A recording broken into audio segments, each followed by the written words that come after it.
শুভেন্দু অধিকারীর অভিযোগের পরই বিএলওর পদ থেকে সরানো হলো আলাউদ্দিন মোল্লাকে। ডায়মন্ড হারবার বিধানসভার বিএলও আলাউদ্দিন মোল্লা তৃণমূলের পদাধিকারী অভিযোগ তোলেন শুভেন্দু অধিকারী, এবার তাকে পদ থেকে সরানো হলো। আরো বিস্তারিত জানতে কথা বলবো আমাদের প্রতিনিধি রুমা পালের সঙ্গে। রুমা, শুভেন্দু অধিকারীর অভিযোগ এবং তারপরে রিপোর্ট তলব এবং এই রিপোর্ট তলবের পরে এবার আলাউদ্দিন মোল্লাকে বিএলও পদ থেকে সরানো হলো, কি জানতে পারছো? দেখো, জানিয়ে রাখি যে আলাউদ্দিন মোল্লাকে বিএলওর পদ থেকে সরিয়ে দিয়েছে নির্বাচন কমিশন এবং এই আলাউদ্দিন মোল্লা তৃণমূল দলের সঙ্গে যুক্ত এবং তাকে বিএলও করা হয়েছে এই অভিযোগ করে কিন্তু শুভেন্দু অধিকারী এক্স হ্যান্ডেলে অভিযোগ জানিয়েছিলেন নির্বাচন কমিশনে।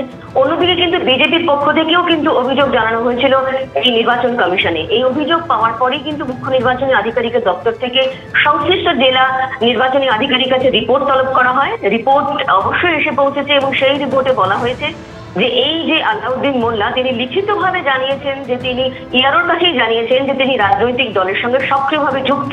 তারপরে কিন্তু এই আলাউদ্দিন মোল্লাকে বিএলওর পদ থেকে সরিয়ে দিয়েছে নির্বাচন কমিশন।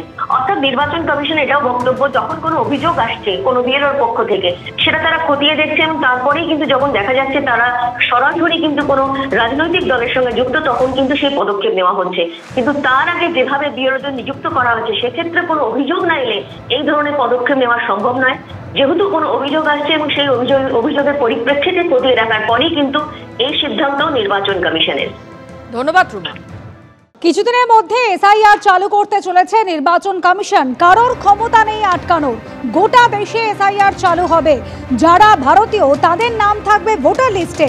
কাকদ্বীপে 2002 সালে যাদের নাম ছিল তাদের মধ্যে কতজনের নাম এখনকার ভোটার লিস্টে রয়েছে?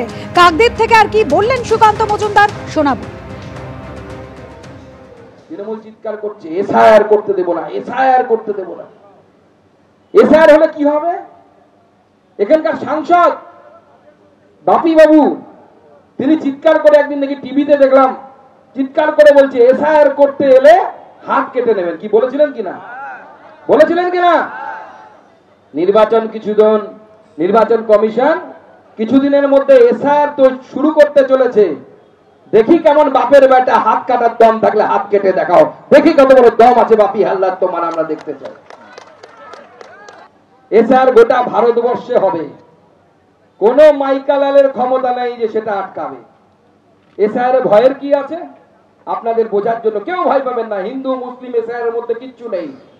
পরিষ্কার কথা বলে দিচ্ছি, সে হিন্দু হোক আর মুসলমান হোক, যে ভারতীয় তার নাম ভোটার লিস্টে থাকবে। যে কোনো ধর্মের হোক, যে কোনো জাতির হোক, তার নাম ভোটার লিস্টে থাকবে।